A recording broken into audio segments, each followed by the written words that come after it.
I'm going to want to argy-bargy with my preview slides, right? Let's do some argy-bargy. I think we're 10 minutes out from our starting point, but we think, let's, just like when we have a normal event, everyone comes in and they network and chat. Right. We can do that. Good. Well, I'm Gib, and this is Chase. and Yeah. You're in the right place at the right time. That's right. You want to start practicing your pitch for getting everybody set up with Slido? Yeah. I'll share my slide here, and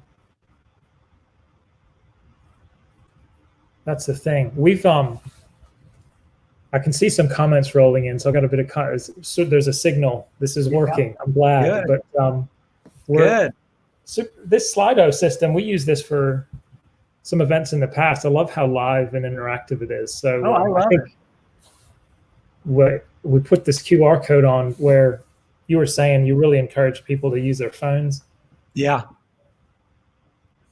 Well, I want to know where everybody's from, Jace. Can you pull up the screen that finds out where they're joining us from? Yeah, so I think with oh, look, we got it. It's working. Yay! Yeah, so hop on the QR code there and get on Slido with your phone, or if you want to join via your browser. Feel free to. I think we're going to be paying a little bit more attention to Slido in terms of comments and feedback because it's so live, but definitely comment on the YouTube thread as well. We can see that. I'm looking for somebody outside of Australia besides me. I'm from San Francisco. Yeah, I was hoping we'd catch. I was hoping we'd catch some of the West Coast, America. Yeah, but I'm seeing both coasts for you, right? Yeah. Cool beans. Yeah, we got Canberra there. We got Colombia. Yay, that's probably I always think about distances in plane rides. Like it's like an 18-hour plane ride for me to get to you. That's pretty darn far. Yeah.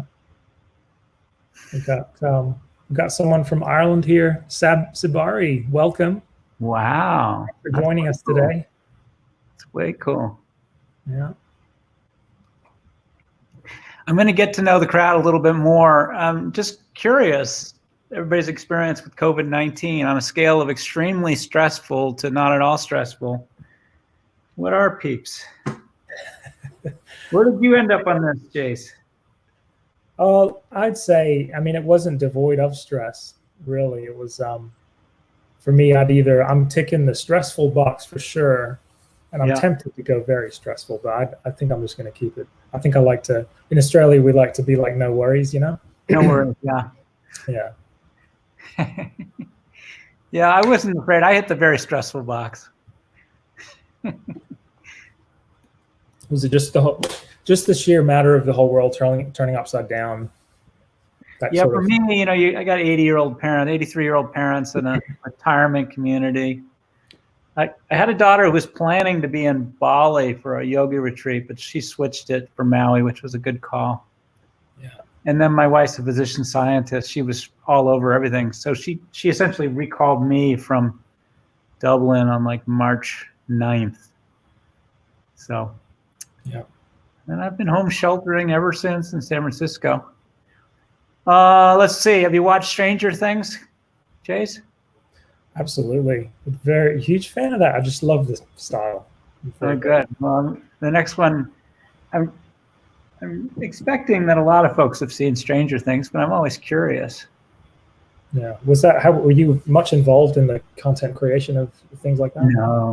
No. The product peeps, your job is to create the experience that makes it easy to find this stuff. And actually, the funny thing is that we tested exclusive content in a DVD era, like circa 2006, and it failed. But in a streaming era, it worked. Wow. Do you happen to know what the first original content was from Netflix streaming it? Because I was on it when it was for streaming. Yeah, for streaming. Yeah, I was on it when it was DVDs as well. But gosh, I want to get this right. I don't know. Tell me. I can't remember either. It was like in Norway, I think, and it was the guitarist from Bruce Springsteen. Maybe somebody can comment on YouTube. It was basically like a gangster in I think it was Norway. It was funny. Okay, how about BoJack Horseman? Do you even know what it is, Jace? You know, this is one of those things I watched like a quarter of the first, and I was like, this is not gelling. Not for you, yeah. Yeah, purposely, I'm trying to find out people's, just a little bit about their movie taste. If you can remember for me, generally the percentage of, my expectation is that, I don't know, 60% will watch Stranger Things, and it looks like I'll remember 20% on BoJack. You tell a lot about someone. And then, Jace, I keep my eye on the ratio of Slido responses to the total watchers. What's your total watcher number right now? I think because I'm sort of the moderator function, I can see a count here. So we got 107 at the minute. It's just been climbing. I think as we approach the hour, like it's 4 or 5 minutes out from really starting. So this, I heard that the New Zealand talk, the only talk earlier in the day for products that for World Product Day, they had 80% participation via Slido. I'm bullshitting right now, but I'm hoping to see even higher participation with Slido. Yeah. Okay, and then Stranger Things is like it's a flip, right? One's 80-20, the other one's 20-80. Makes sense. Yeah, we've really enjoyed sort of corresponding with Auckland and their ProductTank series over there. We've got Anthony Martyr tuned in from Auckland. They beat us to having the first World Product Day event for this this year. I think one of the years past, I think we may have beat them by having a brekkie event in Brisbane. But it's well, let me know next year. I'll show up at 5 a.m. if that helps you. Yeah, sounds good. Okay, let's see. Any surprising cities on this list, Jace? Well, I like seeing, it's so Egypt, Toronto. Wow. I don't think we've ever had Egypt join. We have had sort of surprises from sort of West Coast America and No, it's fun. I last year I visited 10 countries. I did talks and workshops in 10 countries. I was trying to be more worldly, less of a dumb and ugly American. But now, I see a lot more territory. I was doing a talk in Lisbon and said, "Hey, I got to go to Nigeria," and they sort of, "You're what?" I said, "No, I'm doing a talk in Nigeria." But it was so funny. I said it so casually. "Oh yeah, I got to go to Nigeria. See ya." Yeah. I was just see the comments sort of rolling through. So Auckland, they had 295, so that's the mark to beat today. So yeah. Okay, yeah. Let's hear a little bit more about everybody's experience around the world with COVID-19. Maybe pop some comments on the thread about just nuances. If you're one of those, I don't see any extremely stressful yet, but if you're in the very stressful column, just maybe like a little nugget. What's it been for you? Like, how have you been impacted? Right. Is it job, money? Is it health? Aging parents? Yeah. And again, like if you're at the other extreme, not at all stressful, like, throw it in the comment and say why. Maybe we can glean some of your Zen. Really, we could use some of that Zen. Wait for those to come through. Yeah, I usually, some relationship to age. I often will ask another question: how long do you think it will be before things are almost normal? And that shows a wide variation as well. So it's not unexpected, different experiences. Okay, so Stranger Things, about 70% have watched it, which makes sense to me. And then, I'm always revealing a little too much about my arcane movie tastes because I'm a fan of the next one, which is BoJack Horseman, which is only 20%, about a flip, so it makes sense. It's all good? Yeah. This is just one little question. I call this a provisional. Jason and I are just sort of warming up the engines. But should Netflix launched this thing called Netflix Party, which lets members watch movies together. You can chat with each other, etc. If you were the product leader at Netflix, would you launch this feature? It's a simple yes or no. And I've given you very little data. I call this provisional decision making. I'm just kind of curious what you think. And I'll come back to it more. Can you remember this number for me too, Jace? Yeah, sure. Good. So you get to be the voice of the audience. You get to be my memory. You get to be my producer. You're just like living. And then you get to make fun of my misuse of language, like argy bargy, right? Yeah. Well, a bit of coaching will get you there. You're asking a bunch of product people this question, so we don't know what we're losing out on by doing Netflix Party, but I'm sure we'll unpack that. But we just sort of crossed into the hour marker, so let me know. I'll jump into my announcements whenever you're ready. That's fantastic. Yeah, it looks like people know how to use questions. Okay, do your thing, Jace. Okay, fantastic. So like we were just looking at Slido before, just to encourage everyone to hop on that through the phones, QR code, and just really want to say a really warm welcome to our World Product Day event today. We've been doing these events for about 3 years now, and we're actually on our 10-year anniversary of doing ProductTank as a whole. It started out in London. Basically, a bunch of product people got together and said, let's have an event, let's get some good speakers in here. And it really took off from there. The next thing they said was, hey, we'd like to have some more international speakers come into London and, talk to us and our friends. So they did the conferences and set up Mind the Product, and things have just been really rolling from there.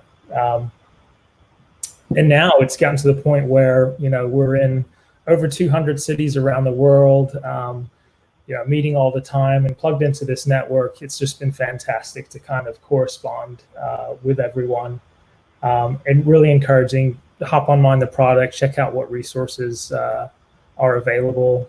We even have just a quick hello from the team.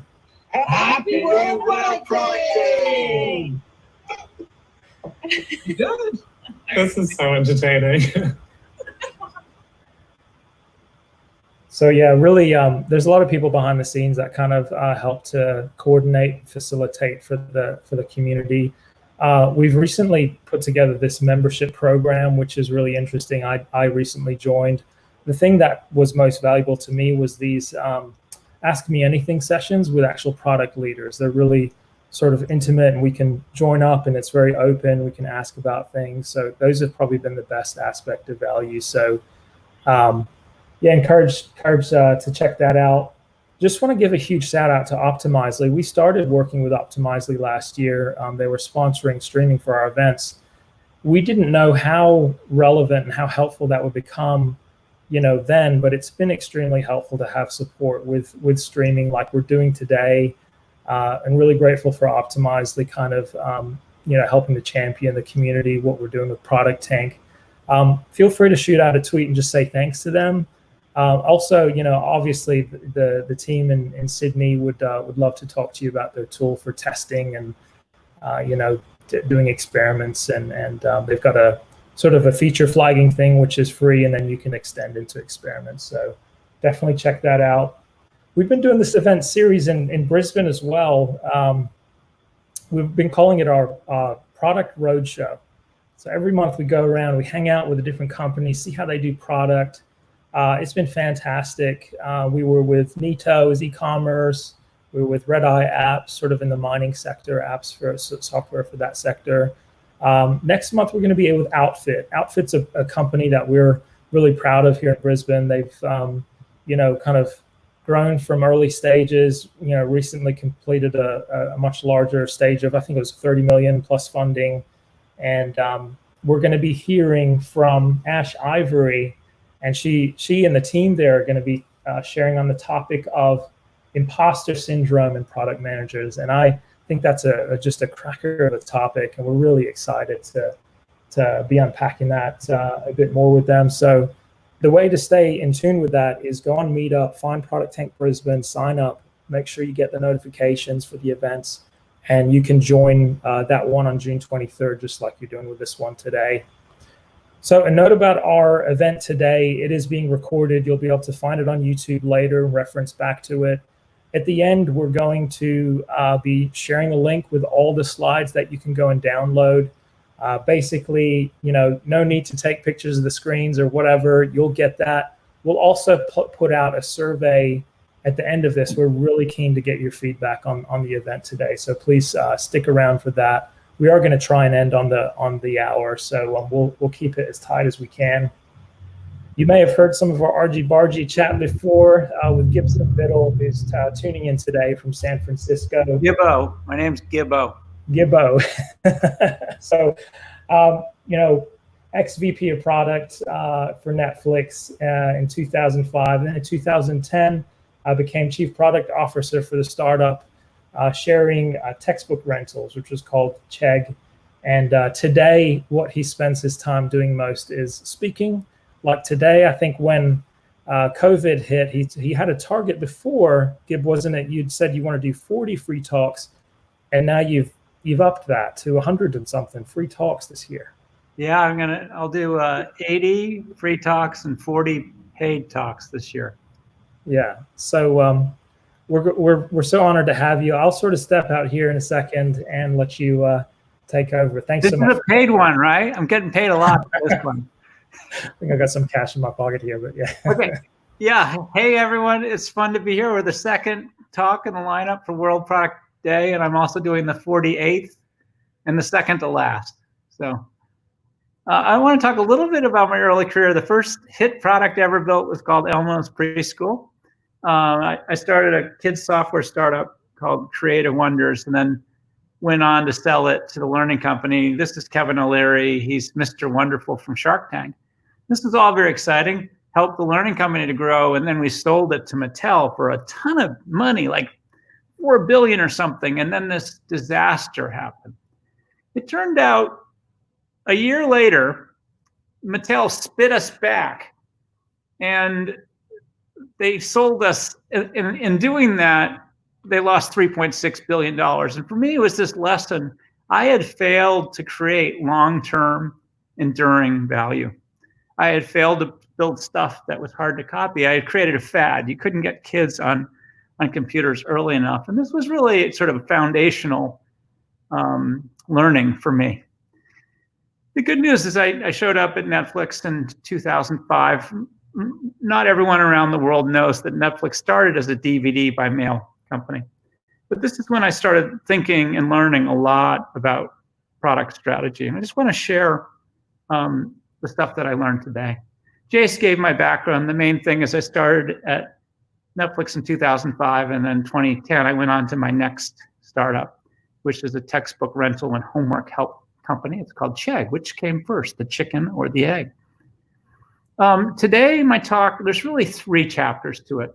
I'm going to share with you simply 3 frameworks just to get you thinking about the roles of tools, frameworks, and models, and figuring out product strategy for your product or your company. And then I'm going to pretend that I am the head of product at Netflix this year, now. And I'm going to share how I would talk about the company strategy using some of those frameworks.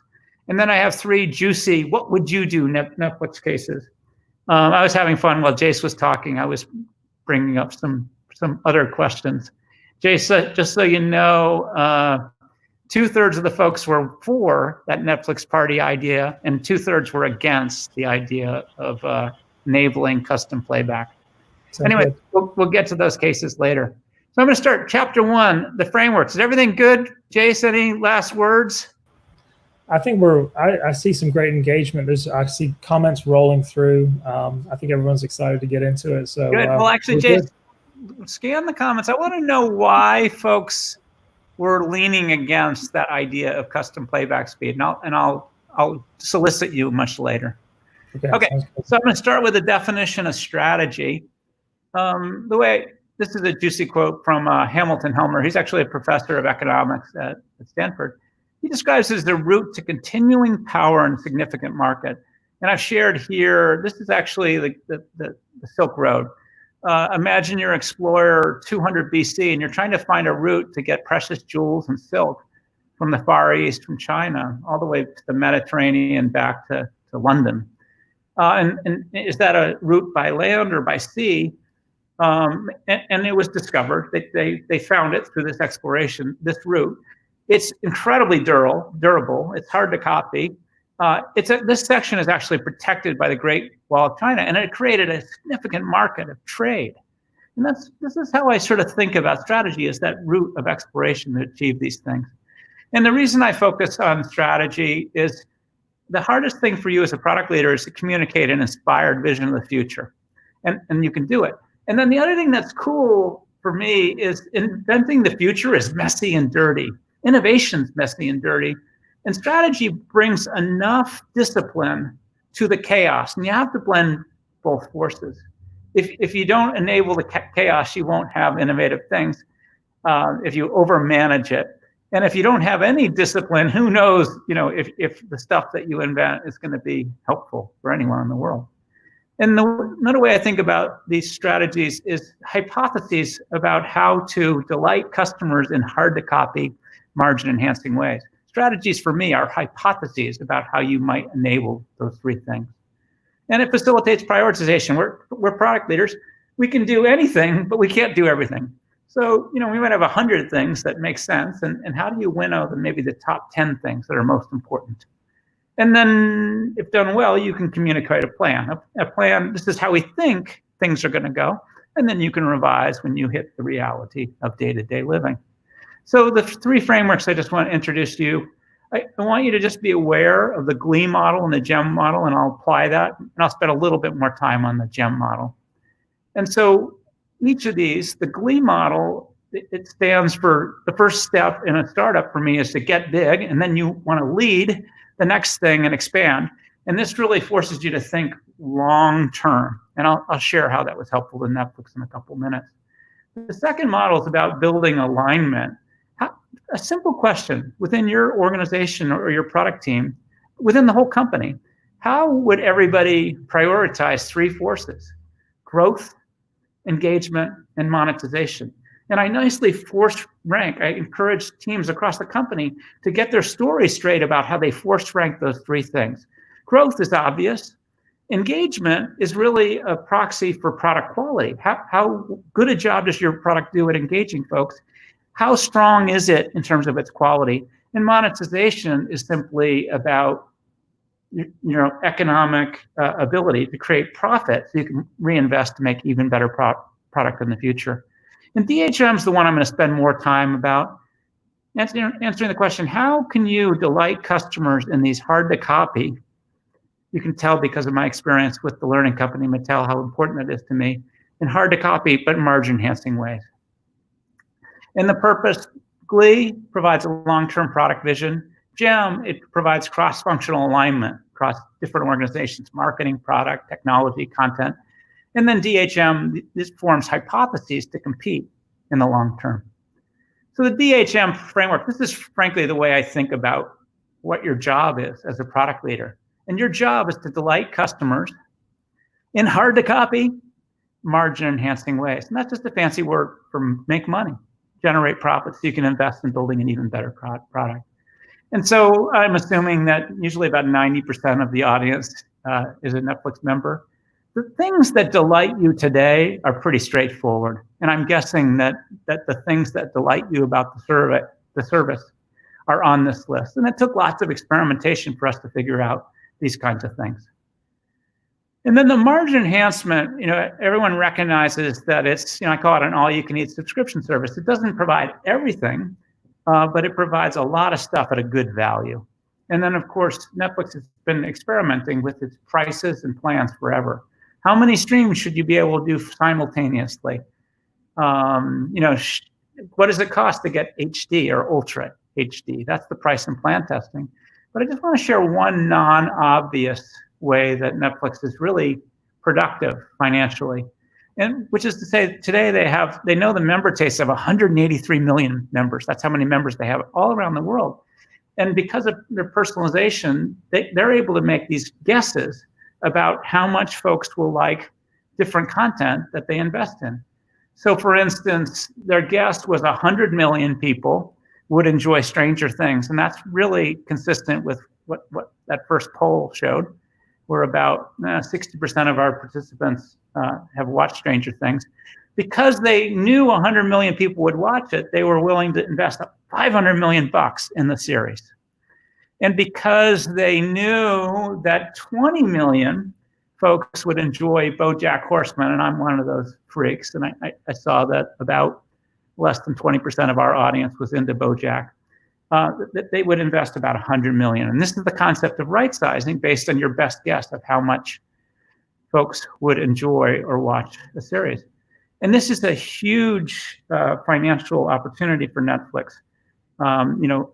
Even Amazon or Hulu or Disney Plus, none of them have all the data to make this kind of financial decision. So it's a really powerful tool. So now I just want to ask a simple question. If I gave you 500 million bucks, said go off and start a company to compete with Netflix, what would make that hard? What is hard? What makes Netflix hard to copy? That's the really simple question. So folks, we're answering a bunch of my questions before. If you haven't set up Slido yet, it's easy. All you do is you hold up your phone as though you're taking a picture, and you can type whatever words you want in here, and it's going to build a word cloud. Jace, got any thoughts there? Oh, the first thing that comes to mind is network effects. Like just building up all those people and the immensity of that would be so hard to get all those people together again. Now, when you say network effect, what is the network? So the interconnectedness of all the people thinking, as a market, they're going to dial in, right? And they're going to have the facility to connect, right? And they're referring each other, and it's a shared experience. Got it. I'll come back to that. Okay. Now you're analyzing the word clouds. What do you see? A lot of people are favoring the custom content generation. They feel like Netflix has got that'd be hard to copy. Yeah, so original content, for sure. I see content. I'm delighted that I see the word brand there, because often product leaders get to that last. I'm fishing for a couple other ideas. I see network, but I want to know specifically, what is the network effect? Network of what is what I'm fishing for? And by the way, I don't agree. Oh, I see it. I see an idea, a unique technology called personalization. I was delighted to see that. Yeah. First to market, usually it doesn't work that well. Who was out there before Facebook, right? Actually, there were two different companies that failed. They were first. So, okay. I see the data. That's amazing. So I'm fishing, and this is how I think about things. The four things in the work that I do are usually the brand. So I was just delighted. We're trying to build a brand, a positioning, which is all about movie enjoyment made easy. Unique technology, there's various examples, but personalization is probably the most important one. And what I was fishing for with you, Jace, was network effect. The very specific network effect that Netflix created was every device, everything's got a screen, is magically connected so that you can watch Netflix anytime, anywhere. And it takes other companies a while to get that in place. And then I'm on board with the idea of original content. For me, that comes out of an advantage of economy of scale. And I saw scale often. It just means that because Netflix has 183 million members, they can spend $20 billion on content this year, where poor Amazon and poor Disney are only spending $8 billion, and Hulu's at $5 billion, and Apple's at $2 billion. And that's the concept of economy scale. So these are the hard to copy advantages that Netflix has. And so when I'm thinking about product strategy, I'm trying to combine these three forces. What are my hypotheses about what will delight customers in hard to copy margin enhancing ways? And the trickiest part is you do not know what's going to delight customers. You have to try stuff and see what works and what doesn't work. But I've organized all of the ideas over the last 15 or 20 years here.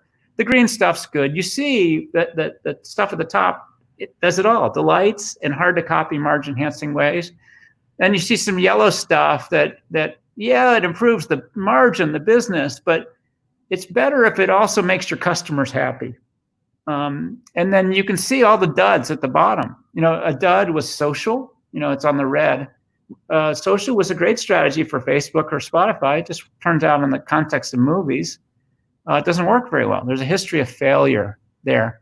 And then I put at the bottom, some of the new stuff coming from Netflix, the interactive stories or AR and VR. They'll experiment with that. They don't know if it will delight customers. And if you don't have delight, it's really hard to achieve, hard to copy or margin. So this is how I think about product strategy, your theories and hypotheses about how you hope to delight customers in these hard to copy, margin enhancing ways. I just gave 3 frameworks. I wrote a 12-part essay in Medium. It's free, there's no advertising, no email, but I provided step-by-step way to actually about 8 different models and frameworks that folks find it super helpful. How you doing, Jace? Are we alive? We sure are. Okay, good. All right, so now I'm going to go in and out of character. I'm going to pretend that I'm the head of product at Netflix, and I just joined. It's the beginning of the year, 2 to 4 weeks in. This is usually when I do my thing. I work pretty quickly, use these tools, models, and frameworks. Think of all of it as a hypothesis. And it's helpful for me to have a point of view and then get everybody else's feedback as opposed to saying nothing when I start as a leader. So here I am. I'm at an all-hands meeting. Hey, my name's Gib. I just want to acknowledge what we're building. And this is the positioning of the product. It's a movie subscription service that delivers fast, easy entertainment in a friendly, straightforward way. And the brand promise is this idea of movie enjoyment made easy. And I'm touching my arm because my marketing partner wishes that I would tattoo that to my forearm, because this is the product that Netflix has been engaged in building for forever. And then the vision, and recognize I had a hand in this early. Step 1, we're going to get big on DVD. That's where we're going to take the initial beach, like we're landing at Normandy. And then once we're big on DVD, we'll begin to experiment with streaming. And that happened in 2007. And once we've gotten good at streaming and we're an all digital service, at that point, we can expand worldwide. And this was the vision that's come true to life. It would be inefficient to try to do a DVD by mail business around the world. And then after that, we're going to become leaders in original content. We're going to out HBO. And then the 5th idea, and who knows if this is going to succeed or not. This is, we have a glimpse of the future today about what Netflix might be about 10 years from now. And this is the Gleam model at work, forcing you to think long term. The idea is, will storytelling change with technology?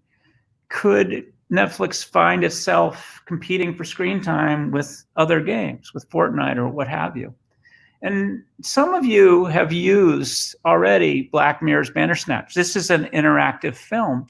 And some of you may have noticed that just this week, The Unbreakable Kimmy Schmidt came out as one of these interactive films. And this is how the early experimentation works. This is a theory about the next chapter, 5 or 10 years out, where you help make decisions, you affect the story. And if you're in product at Netflix, the most important metric you have is engagement. The product team's high-level engagement metric is monthly retention. In 1998, 99, when the company started, 10% of the customers canceled every month. In 2005, 5% canceled every month. And today, 2% cancel each month. It's really one of those points is because there's no money in people's account. And the other one is because, well, maybe I shouldn't be rotting my brain out. I should be surfing instead. So that's the high-level metric that the team's focused on. And why did it get so much better? It got better because of all those green strategies I shared earlier, because of personalization, because of original content. All of those theories and hypotheses, chip by chip, made retention better year after year. And then I spent some time with my marketing partners and content and finance and really arm wrestling over this issue. If we had to force rank growth, engagement, and monetization, how would we do it? And we've gotten high-level agreement. Growth is first. We're going to try to achieve year-over-year member growth of 20%. Monetization is second. We're trying to improve lifetime value beyond $170 to make it even more efficient economically. And this is sad because engagement is that is product's most important job. But because it's so good, we've chosen to put it a little bit lower. So our prioritization is G, M, and E in this case. And then just to give you a sense of the strategies at work today, the stuff on the left, personalization, original content, improved watching experience, and then this idea of interactive storytelling.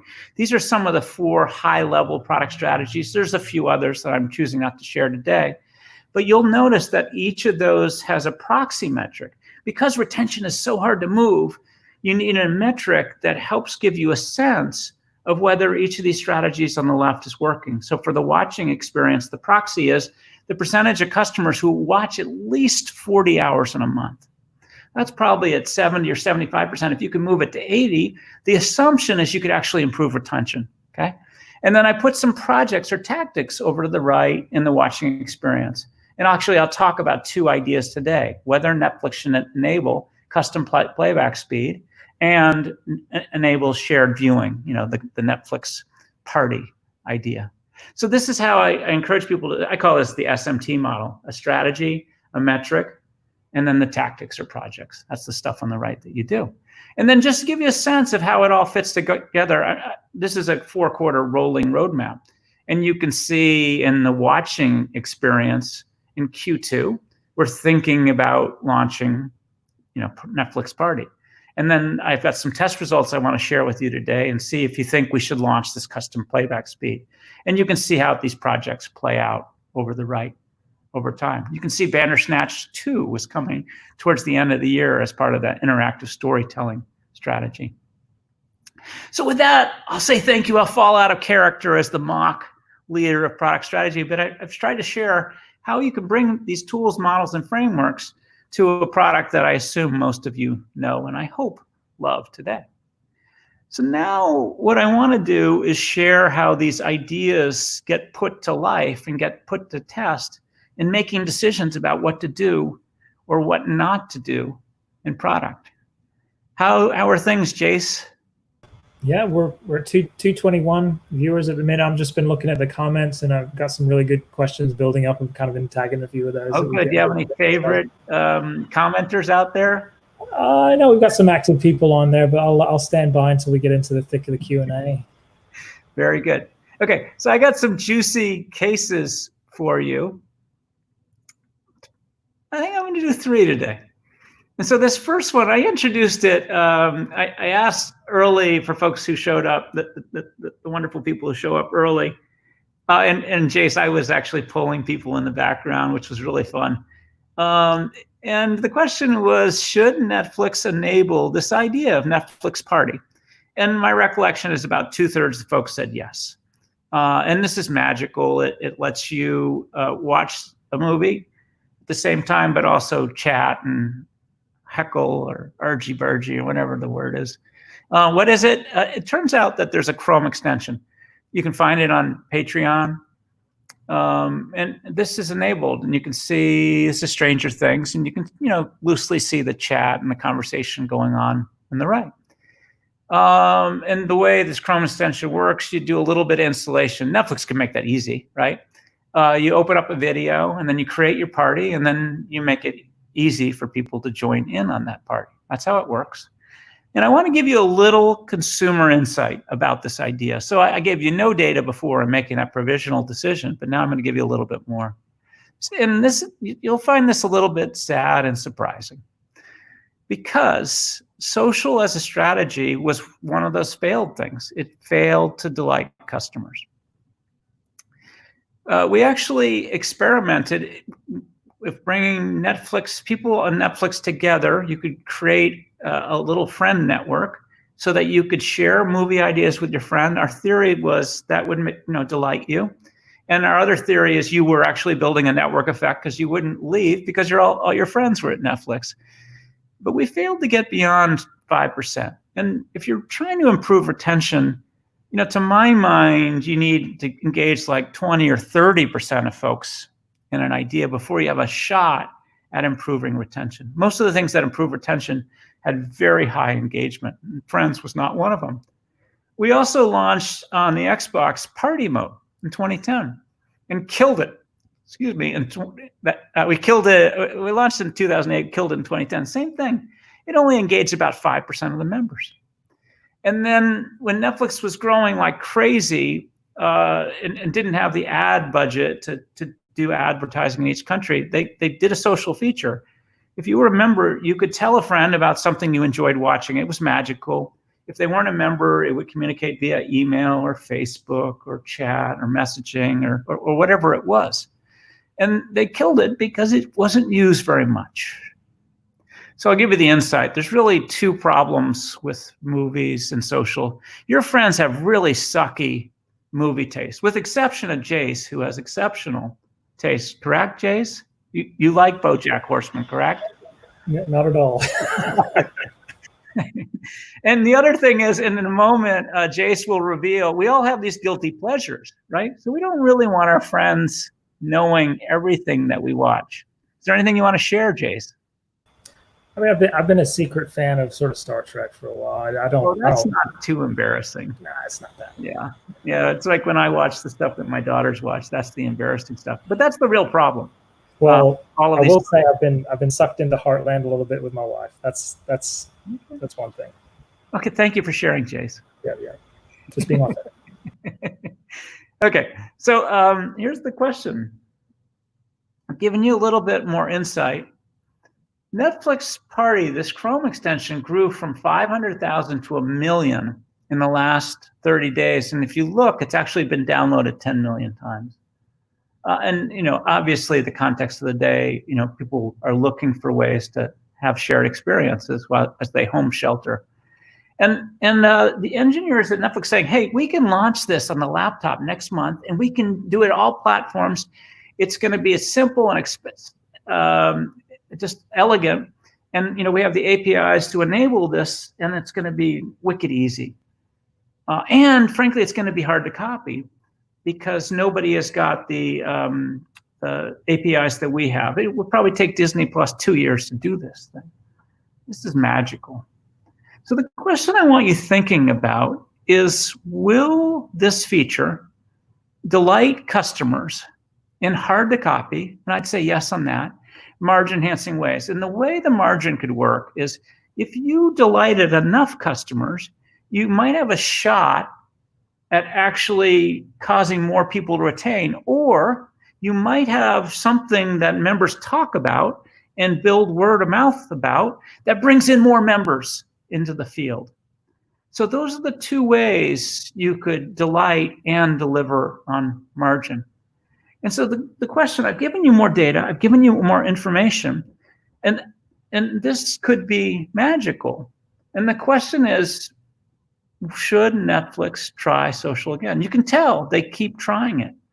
And could this be the charm? If you were the product leader at Netflix with all the data I've given you, would you choose to launch or not to launch? So now I've just given you a little bit more information. I'm deeply curious to see what folks think about this idea as I have given some more data to all of you. Can you tell if we change hearts and minds in any way, Jace? Well, it's seeming real. We've got 50-50 almost. We're still a little bit more in favor, which I think we were before as well. So I haven't dampened enthusiasm much with the tattered history of social on Netflix. Somehow the enthusiasm exists. What's the cause for the enthusiasm, Jace? Oh gosh, I think it's just that tantalizing thing of, we know what it's going to do for retention. We want to, especially given the current environment, I think that would be the temptation of people feeling remote. We really ought to reconsider this. Yeah. Okay. Well, I'm going to tell you what I would do if I were the head of product at Netflix. More importantly, I want to talk about how I think about it and sort of the structure of the conversation. So if it were me, I would choose not to launch. And I just want to share the thinking behind that. So the first is, we are freaks. All of the 222 people that are assembled today are watching these Google Slides that I've created with Slido integration. We're using StreamYard that is streaming to YouTube. We are not normal people, right? And so you sometimes have to just recognize that how you feel about an idea, I'm like, this is a very exciting idea to me. It's probably not how normal people feel about it. And this is the reason I would never do focus groups or qualitative or usability in the San Francisco Bay Area, which is just full of freaks. And I know there are freaks all over the world. There's freaks in Brisbane and Perth and Sydney and Egypt. We are just not normal people. And the second is, if your goal is to create a wonderfully simple experience, you have to say no a lot, because these things add up. They create a little cruft. At Netflix, the reason Netflix was so good about killing all that stuff, we used to call it barnacles. Anything that really wasn't in use by maybe 20% of folks, it just kind of cluttered things. And we would scrape the barnacles off the bottom of the boat just to make the boat go faster. And so it just means you have to say no a lot. And in this case, I think if there's not enough delight, and my guess is this is going to be yet another 5%er, then there's no hope for hard to copy advantage or margin. And my guess is the history will ring true. This would be in use by 5%, and that 5% is us. And the product is not being built for us. The goal state is to create a product where movie enjoyment is made easy. I just want you to think for a second about how hard it is, just with your own family, Jace, and your daughters, to all agree on a movie that you're going to watch at the same place at the same time in your living room. Is that hard or easy, Jace? It's impossible. Okay, there you go. So now make it even harder, and you have to agree on a time and a place and everything else. And this is why Netflix lets you stream 4 streams at the same time. So Jace and his wife can watch different stuff in different rooms. I mean, and that's why we've upgraded. So this is the promise of creating a wonderfully simple product means you say no to a lot of ideas like this.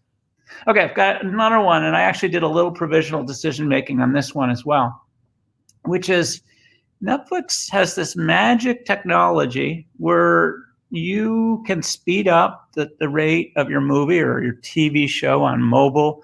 In the old days, you might have a 40-minute commute and you had an episode that was 45 minutes, so you might speed it up a little bit as you were on the train or the tube or the metro or whatever else it was. And this is magical. It doesn't make people talk with a higher voice. The lip syncing is perfect. And so I just want to talk about this idea. My recollection was most people were leaning against it, 2/3 against it. And I've got a bit of a Stranger Thing in these Stranger Times motif. But it kind of looks like this. And actually, the reason I know about this is it's in test. Okay. So this one is out there. And I want to give you a teeny bit of consumer insight, which is to say this is frequently asked for by customers. And I think what's going on is people are used to speeding up stuff and slowing down stuff on YouTube. And I'm guessing that almost all of us have sped up our podcasts. And sometimes it's you're listening to stuff in a second language, or my daughters are learning a new TikTok dance and they slow it down to 50%. There's a lot of reasons that people are interested in this. And I already know, but that 2/3 were leaning against this, but 1/3 were interested in it. So if I put it out, should we test or not? Like, I think people are going to be genuinely curious about if you tested this with a subset of members, how much use would you get? How useful would it be? Jace, what was the reason that people didn't want to launch this? What were their concerns? So with the speed up, slow down, I didn't see a lot of chatter coming in on this one. I feel like when you're watching a movie, you are there to unplug. So therefore, you should submit yourself to the tempo of that thing, or else maybe it's not the movie for you. That was my thought. Yeah, and I'll put it out there now. Anybody out there concerned about doing this? What might be wrong with it? And then I'll tell you the test. The test gets put out there. There was concern, and so there was the idea, let's test it on, let's say, mobile only. Let's test it with our original content only. And in deference to the first talk of the day for World Product Day, we'll do it in New Zealand, and maybe nobody will notice. But what are you guessing the product manager for this feature was concerned about, Jace? So it's hard to say. I mean, did he go sort of the tech constraints, or that's all covered? He's beautiful. Technology is beautiful. It's amazing. It's also super hard to copy. Yeah, I'm seeing pissed off by this, Jace. That's what I want to know. The creators. You're creators. messing with them. There you go. In fact, even in this very limited test, they noticed. And now I want you to give me your best thespian voice. They noticed. So can you act this out for me, Jace? Oh my gosh. Netflix, don't make me call every director and show creator on earth to fight you. I will win. Yes, that's Judd Apatow, 40-year-old version, knocked up. And then, how about this dude? You ready? Give it to me. Oh, okay. So there's no way Netflix will move forward with this ever. This would mean they are taking control of others' art and destroying it. Oh my gosh. Oh my gosh. So this is noticed. Okay. So the creators are pissed about this little test that's out there. So you now know how studios think about it. And studios are important, right? You know, guys, the original content, the content's important. And now you're the product leader, it's out in test. And the question is, what metrics are you going to look for? And so the first thing is you want to know if this delights. And so the proxy metric for this, for me, a way to measure usefulness is, if I found a member used this, it sped up or slowed down something at least twice in the course of a month, that seems like reasonable usefulness. And to my mind, if 30% of members actually use this at least twice a month, then maybe you got a shot at improving retention. There might be another proxy metric. I talked about that watching experience. Maybe if you got from 70% of members watching at least 40 hours in a month, and you drove it up to 72% of members watching at least 40 hours in a month, that's the kind of stuff that actually might improve retention.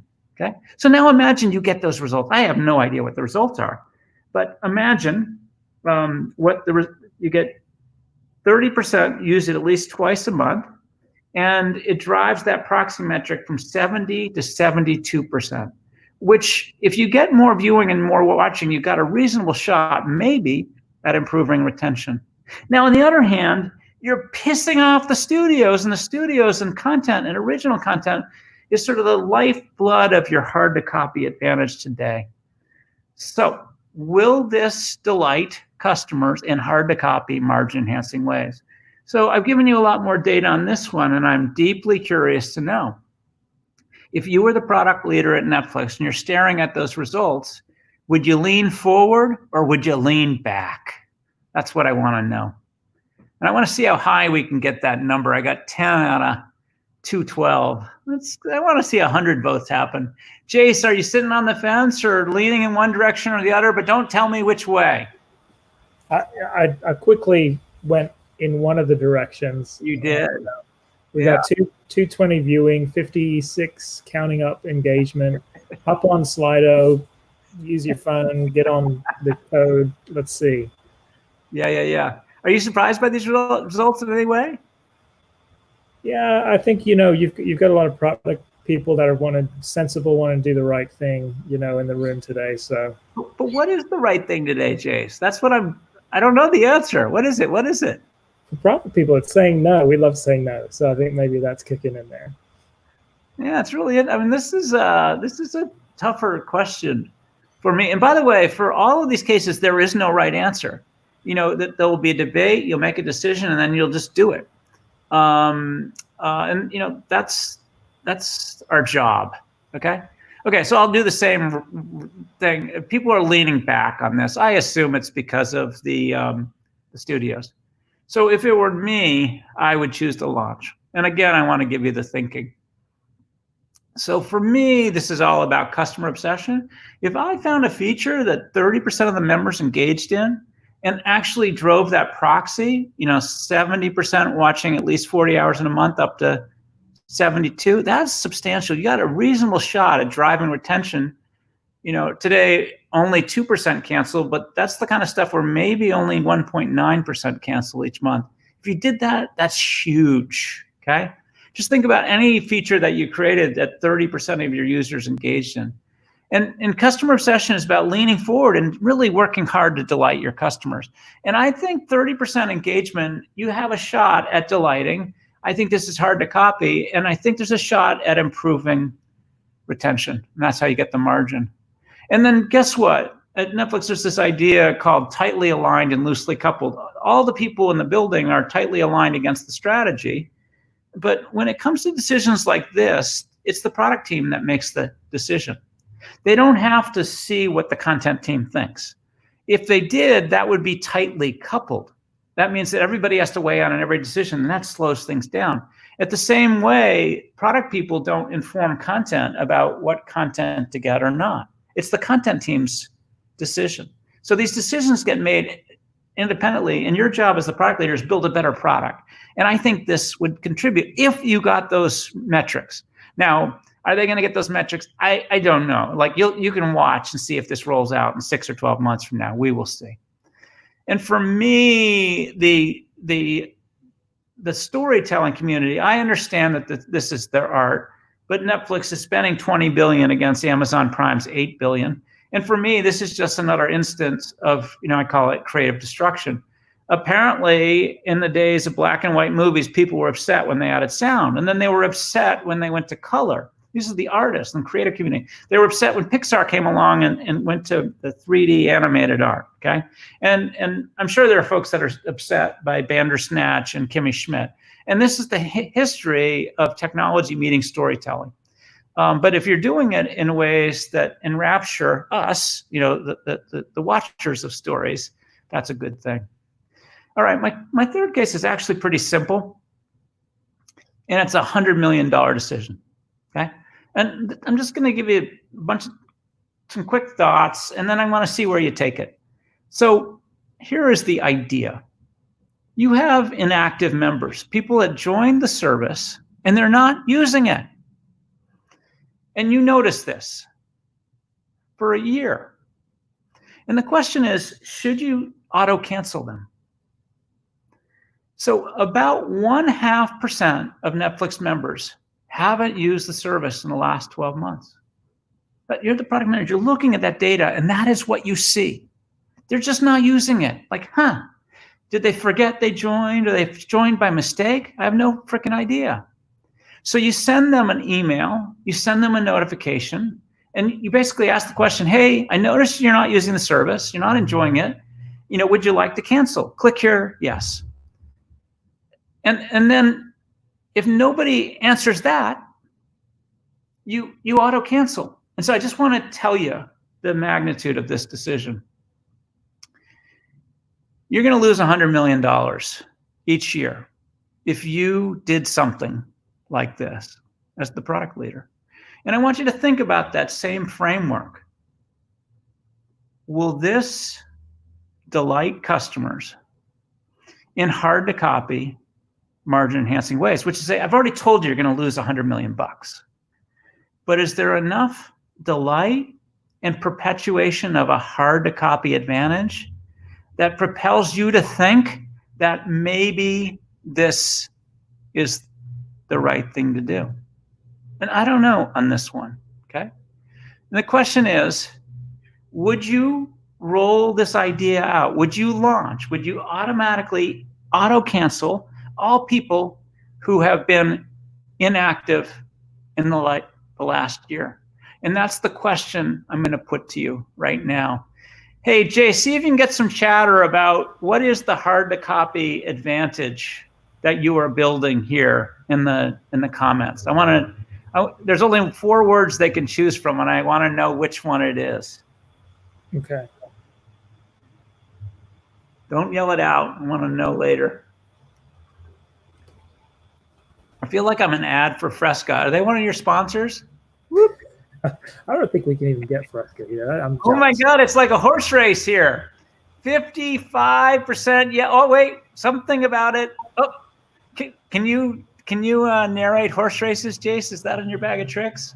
I wish it was. I love those. What is the auctioneer? Yeah. That's what we need. Yeah. It's a yes by enough. Oh my God, I've never seen a horse race like this. This is amazing.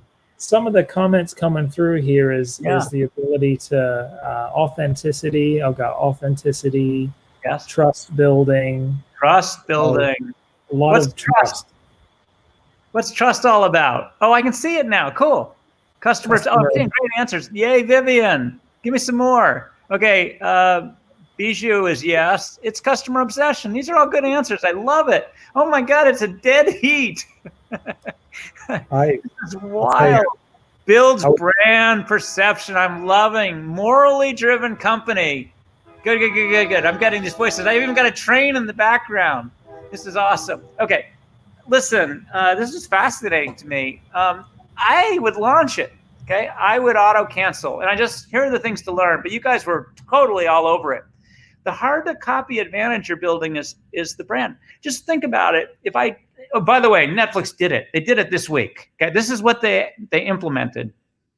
And that makes you feel good about the company, right? Like this is the right thing to do. And that is building even more that hard to copy advantage in the brand. And it's worth spending $100 million on the brand. And it's not really spending. It's really wasn't their money in the first place. Okay. And for me, that $100 million is the cost of ethics of doing the right thing, that morally driven idea, and building an even stronger world-class brand.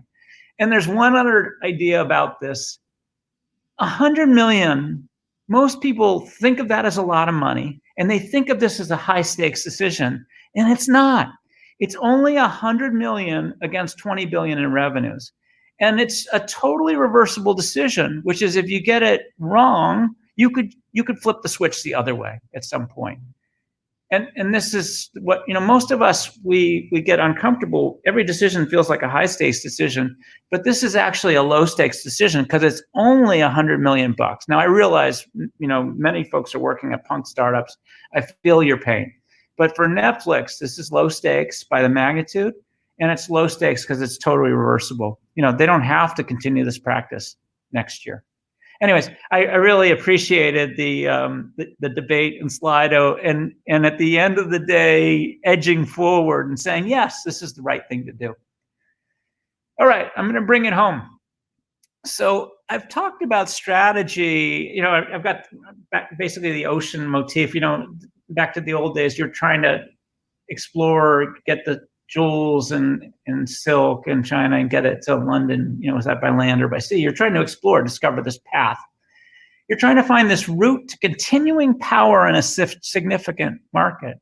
And I think Netflix has done a great job of that through these hard to copy advantages. And now their market cap is like $180 billion. And obviously streaming has been a significant market. And these product strategies are these hypotheses to delight customers in hard to copy, margin enhancing way. Personalization, for instance, is an amazing way to do that. Or you saw the power of brand in doing that as well. And then just these free frameworks, I'm just trying to share with you how they enable you to combine discipline and chaos. That's a new word, combine. It's very, it's beautiful. Frameworks enable you to combine discipline and chaos and to communicate an inspired vision of the future. And that's really the hardest job as a product leader. And I'm just going to leave you this juicy quote. If you want to build a ship, don't drum up the people to gather wood, divide the work, and give orders. Teach them to yearn for the vast and endless sea. And this product strategy, if done well, can provide that inspired vision of the future in ways that are really deeply motivating for product leaders all over the world. So that's what I wanted to leave you with today. With that, I say thank you. If you know me, I'm not quite done. I'm playing through with the Stranger Thing. There's one more thing I want to do. Sometimes I feel like I'm like a freaking street performer breathing fire. There's the crowd around, and then they do this incredibly stupid thing, which is they pass the hat. And I'm passing the hat. I am not asking for money. I would love your feedback. So if you hold up your phone right now, this is a QR code for a survey. And it's an NPS survey from SurveyMonkey. 0 sucks and 10 is great. Pick any number between. 0 is stinky, 10 is great, whatever number on that continuum. And then it just asks you 2 more questions. What's one thing that was good about today's talk, and one thing that could be better? And this is my 514th survey result. And the feedback that I've gotten has been amazingly helpful over the years. So I would love, love, love it if you could just take a moment. Jace is dropping in links. He's giving you the PDF link. He's giving you the SurveyMonkey link to the survey. I've created a little page for you that's got a bunch of assets, the essay on how to define your product strategy, a bunch of stuff. And then you can go to my baby website at gibsonbiddle.com, and there's a bunch of links just sitting there waiting for you. And no bad thing will happen because I do not do advertising and I don't collect emails. So really nothing bad can happen. And if your Android device didn't work, that's why Jace is giving you, Android with Lollipop, sometimes it doesn't work. That's why Jace gave you a bunch of other links. Everything cool, Jace? Yeah, we'll drop out all the links as well via email. Everyone that's like crazy. Good. And then this is the moment I really say yes. Have you watched The Tiger King, Jace? I haven't. I've heard so much about it. I need to. I know. I watched some of it. It's wild. It's worth watching. It might be in the guilty pleasure category, and maybe I shouldn't be confessing I've watched like 3 episodes, but it's totally wild. Okay, and as my producer, I think you could.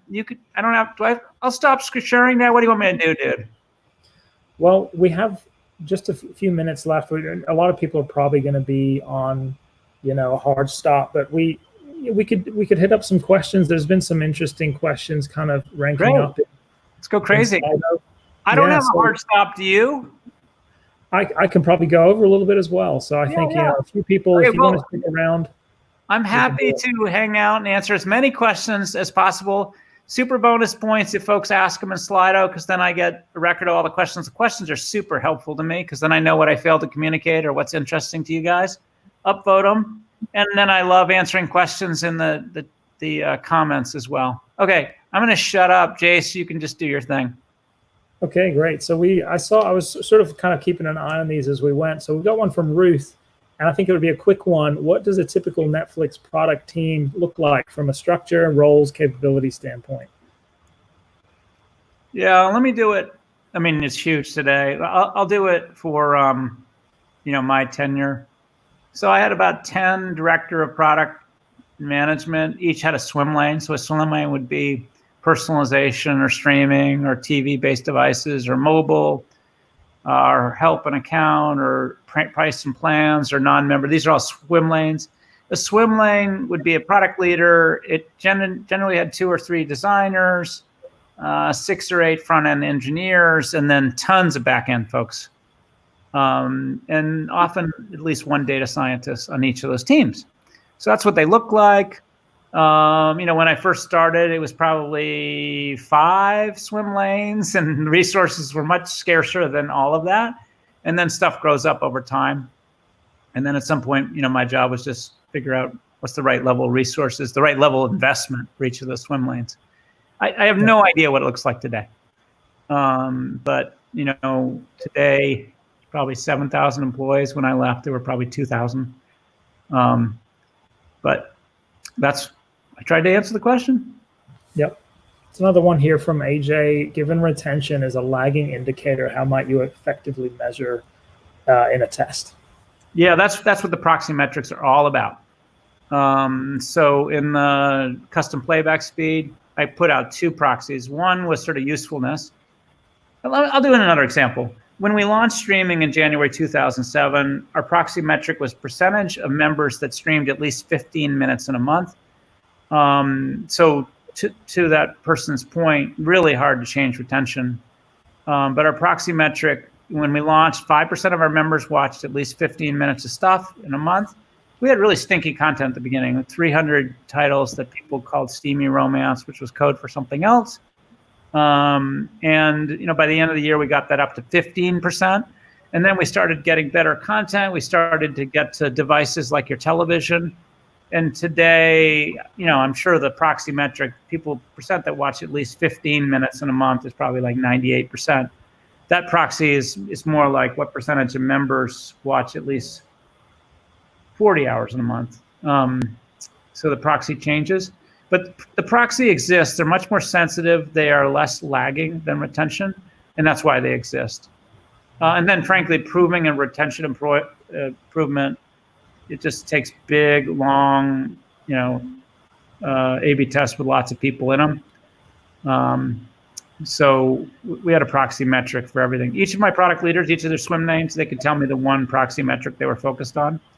But my hope or expectation is, a bunch of them would do enough work that in aggregate, you could actually improve retention, which clearly happened over time.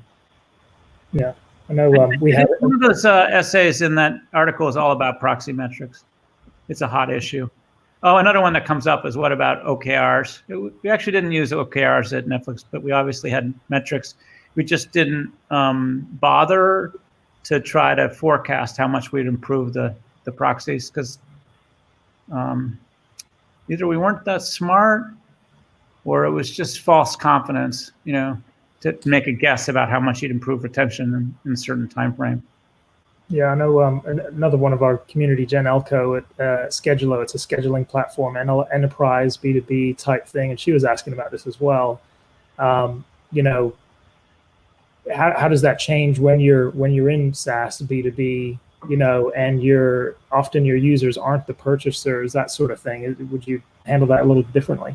Yeah, I mean, what I nicely try to point out is between consumer and enterprise, I'll just describe the things that are the same and the things that are different. As a test, I do these product strategy workshops, and I've done them with 40 enterprise companies from one VC firm, and it's helpful. So most of the things that I talk about are frankly, every company's different, right? Every consumer company is different. The problem that you just raised, that your consumer is different from the buyer, that's hard.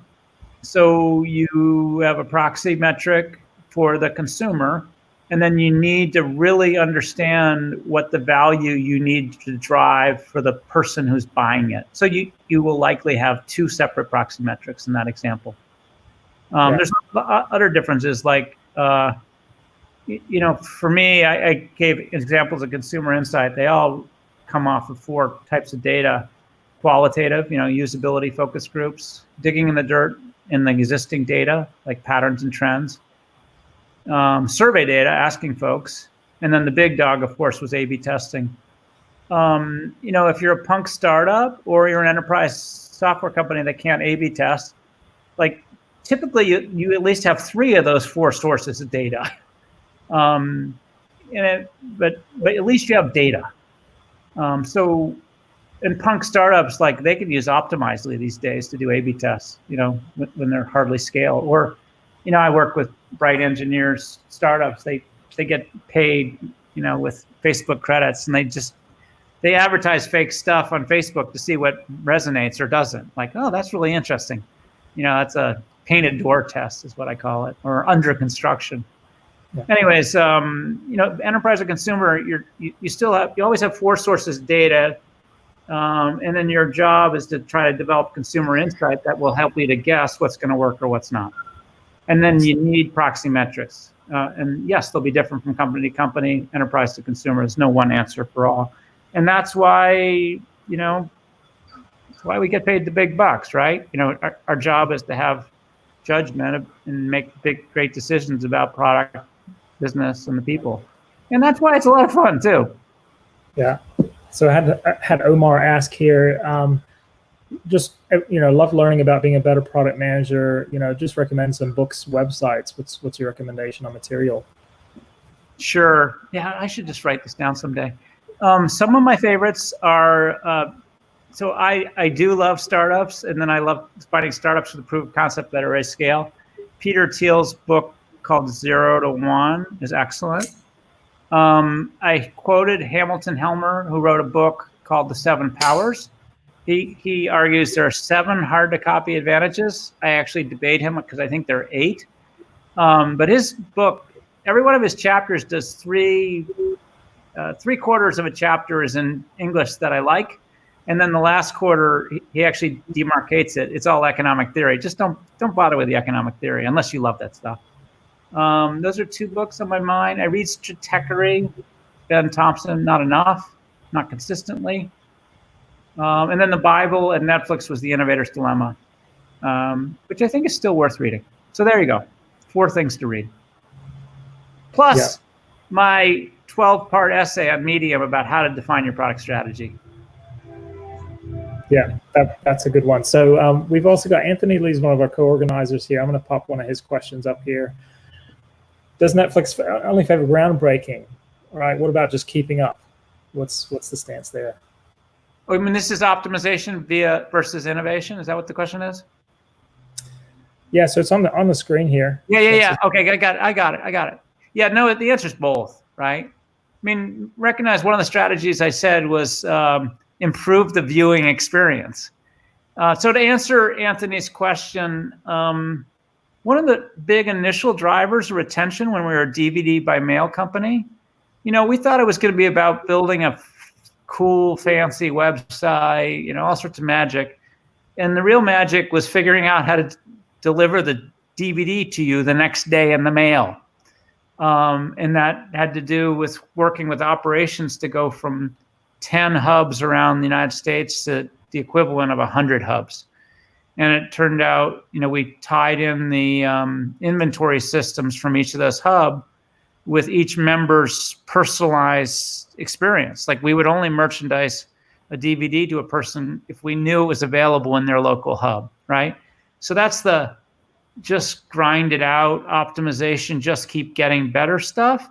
And frankly, at Netflix, most of the innovation, it happens every 3 or 4 or 5 years, that step function innovation going from DVD to streaming, from streaming to international, from international to original content. And they're hoping the next time around from original content to interactive films. We'll see. The other consistent thing was personalization. I mean, personalization made every one of those phases better, made it faster and easier to find movies that you love. And it's a big, hard to copy advantage. And it's cool stuff. Yeah. Oh, you do 1 or 2 more here. So we got Matt Costa. How does design leadership work with product management and kind of pulling from your experience at Netflix? Or pulled that from Slido. Yeah. So, every product leader has a different style and every company has a different style. There's no freaking way that Google would ever hire me because I was like an English major. I didn't have a computer science background. I mean, I actually asked Netflix, like I said, I'm going to be the only English major in the building. They said, yeah, we're looking for something different. And that was correct. At Netflix, Reed Hastings really believed in the role of a product manager. He was actually an engineer, but he really believed in this concept of consumer science, better living through math and A/B testing. He was trying to give all the tools to the product leaders to do that. It was actually kind of bad. He would call the product leaders the surgeons, and to his mind, everybody else was a pair of hands. I said, stop saying that, Reed. Anyway, so that's a style issue. To answer your question on design, at first everybody understood how important engineers were, and then product leaders.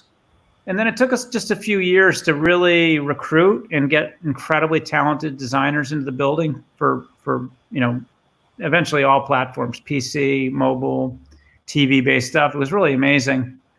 And the only little trick is that we had to find designers that bought into the consumer science and A/B testing. So there's some folks that fit and some that didn't.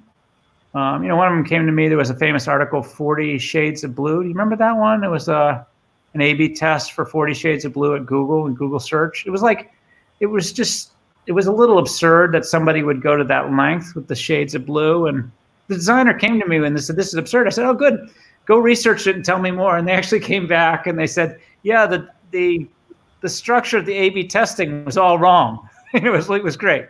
The designer went through all the machinations and they realized that it wasn't important to know what shade of blue was important. But, their point was just through randomness, one of those shades of blue would win.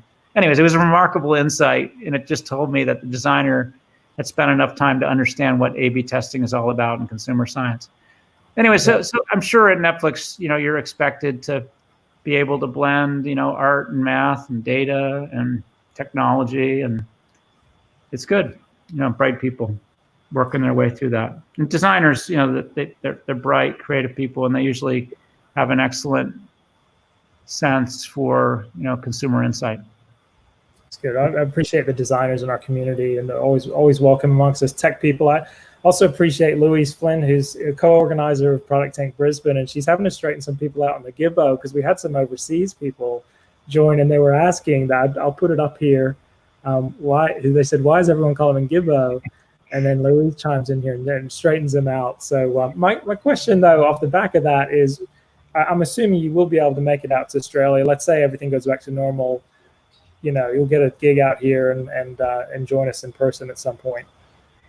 Yeah, I have a nickname because I was in both Sydney and Melbourne.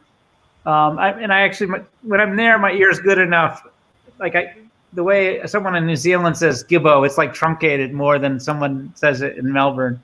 Anyways, obviously I had fun there. I was able to do talks and workshops and mountain bike. Growing up as a kid, I did a lot of sailing as well. Anyways, yeah, I'll be back. I think I'm going to be doing some online workshops in late summer. With some orgs in Sydney and Melbourne. And I don't think I'm going to be there in person this year. That's largely a COVID-19 thing. And our family was planning to be down in Tasmania for Christmas. I don't know if that's going to happen or not. Yeah. See. But it's good. It's a good part of the world. It's got direct flights from San Francisco. Yes. Yeah. Well, that's probably, I can see people are dropping up. I'm still at 166, but we'll probably wrap it there. Really say a big thanks to everyone as well who's joined in today, and once again, thanks to you, Gibbo, for popping in here and doing a talk. And encourage everyone, just if you're thirsty for more learnings today, jump on worldproductday.com. Hop on. Plenty of the events are going to be rolling over the next 24 hours. You've got 2 more that you're doing tomorrow. I know Latin America did this mega multi-city conglomeration, and I know you're speaking in Latin America tomorrow. So good luck with that. Yeah. Where am I? Awesome. So we'll shoot all those links to folks. I wrote stuff to be helpful. Thanks a ton for the feedback, and thanks for having me today, Jason. It's fun to be the second talk of World Product Day, but I'm really mad at New Zealand for beating us to the punch. So let's not let that happen again. Okay. We'll fix it next year. Thanks very much. Yeah. If anybody wants, they can watch my next 2 talks tomorrow. You can do the triple header. Yeah. 3 a.m. Is that like bowling a maiden over? What? No, bowling a maiden over. Or it's a triple hat trick or something. Yes. People who don't know anything about language talking sports with each other, we do it perfectly, Jace, don't we? Yeah. Flawless. Okay. Thanks, everyone.